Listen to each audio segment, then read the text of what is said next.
you doing tonight? Having a good night? Yeah. That's what we want to hear. So my name is Ruth and I'm a PhD candidate at Menzies and CDU here in Darwin. And I'm here to tell you about my research on smoking in the Northern Territory. But first, I thought I'd introduce myself, tell you a little bit about myself. As you may have gathered from my accent, was not born in Australia. I was actually born in Ireland. But I've been in Darwin for about 10 years now. So 10 years, that's definitely long enough to hate Middle Beach Market, to have learned to live with a frog or five living in my toilet.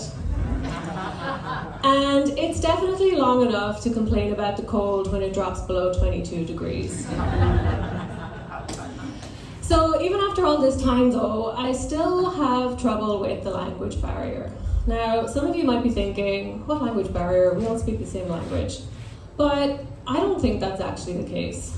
Like, just the other week, I referred to this fruit as a satsuma, and nobody had any idea what I was talking about. Next slide.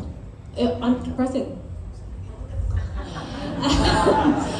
This fruit is a satsuma. See, nobody had a clue what I was talking about in that picture.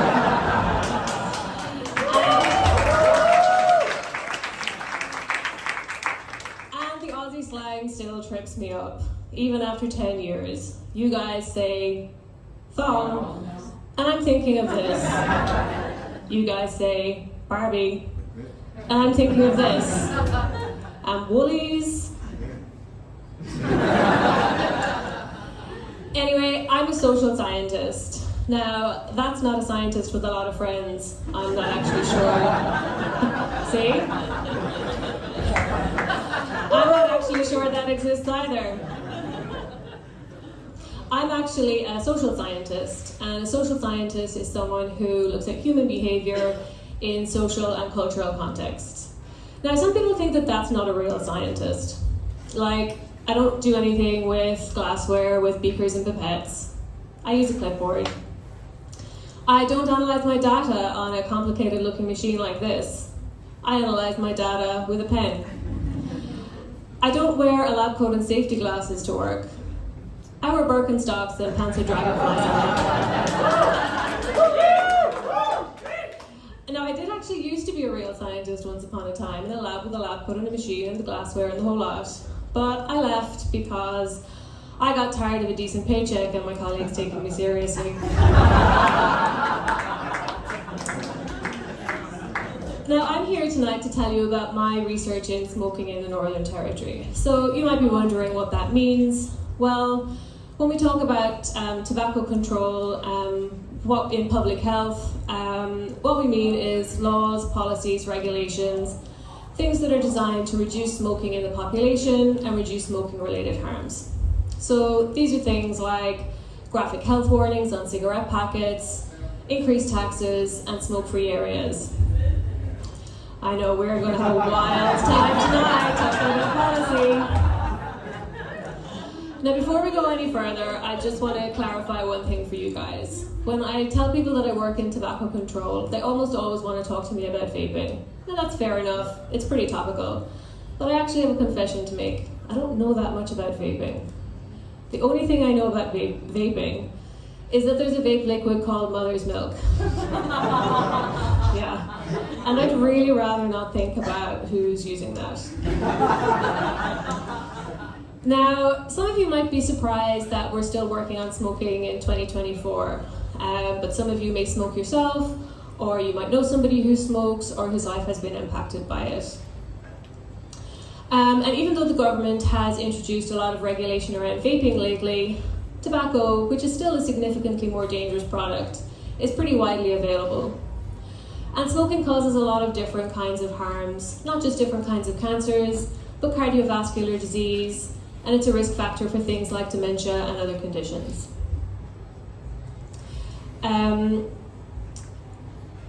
And even now, after all of this time, there's still some of the stats around smoking and tobacco harms that still kind of blow my mind.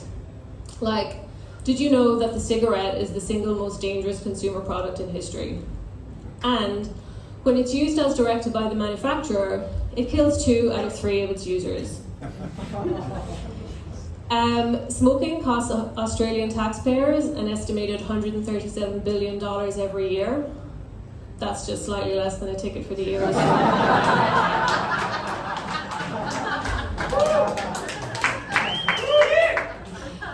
And cigarette butts are actually the single most littered item on the planet. And they're considered a single-use plastic, so they're not actually biodegradable. And they leach toxic chemicals into our soils and waterways, disrupting those ecosystems. And I think we can all agree that this little guy is having a tough enough time in Darwin at the moment finding a home, without cigarette butts poisoning his waterhole. So here in the NT, we do have a bit of a reputation for being a little bit wild, for doing things that maybe aren't so sensible, aren't so good for us, like driving way too fast. And people putting firecrackers up their arse. And taking on one of the world's most fearsome predators with a non-stick frying pan. And unfortunately, also this. So here in the NT, we have the highest smoking prevalence in Australia.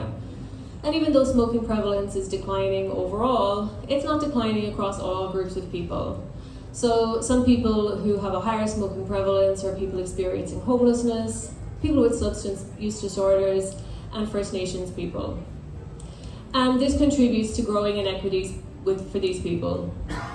Now, the tobacco industry will often try and frame, the tobacco industry will try and tell us that efforts to regulate their products are an imposition on people's freedoms.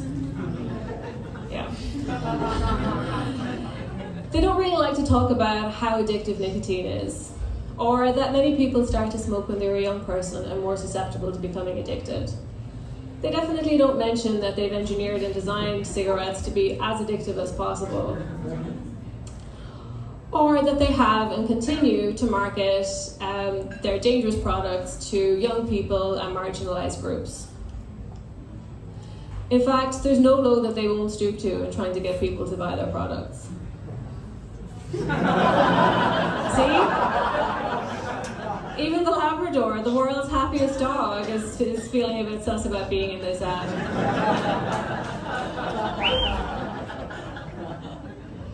Now, I'm particularly interested in how and where tobacco is sold. I mean, if you're over 18, it's pretty easy to get your hands on a packet of cigarettes. They're sold everywhere. Tobacconists, supermarkets, service stations. And there's actually research in Australia and the rest of the world showing that there are higher densities of tobacco outlets in poorer and more disadvantaged areas. I've heard people who work in shops and who smoke say that just handling the packets and selling other people's cigarettes makes them want to smoke. And we have a lot of research with smokers, with people who smoke, that shows that even seeing pictures of cigarettes or seeing other people smoke makes them want to smoke. And that's why the laws that we have around advertising and marketing of tobacco products in Australia are so important. Although you might be interested to know that even though the tobacco industry can't get at you, they are going all out, schmoozing retailers with fancy parties, taking them on experience days to drive exotic cars, and even on once-in-a-lifetime holidays to places like Antarctica. Compared to the glamour of student life, I'm so fine with my life choices. Now, my research is around what kind of policies we can put in place to help reduce smoking. So it's not about telling people that they should quit or trying to tell them what to do. It's more about what can be done to make the environment a little bit more supportive for people who smoke and want to quit, as well as stopping people from smoking in the first place.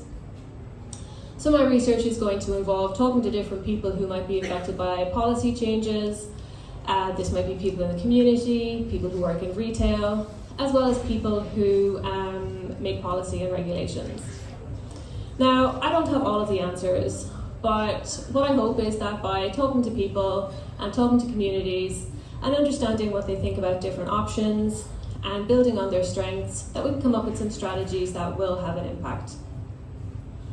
So I'm about halfway through my PhD, and I've spent a lot of time so far at my desk on my computer researching and planning.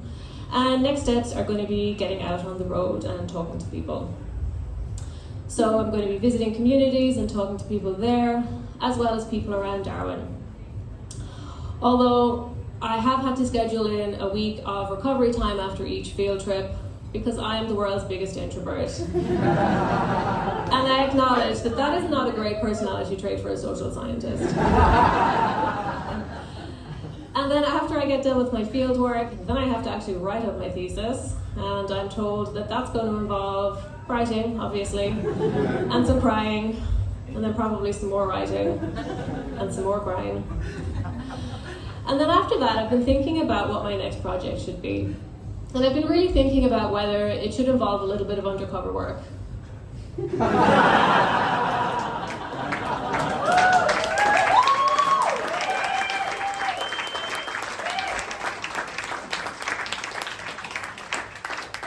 Because I am definitely done with being an impoverished student in my 40s. Thank you very much, Darwin. You've been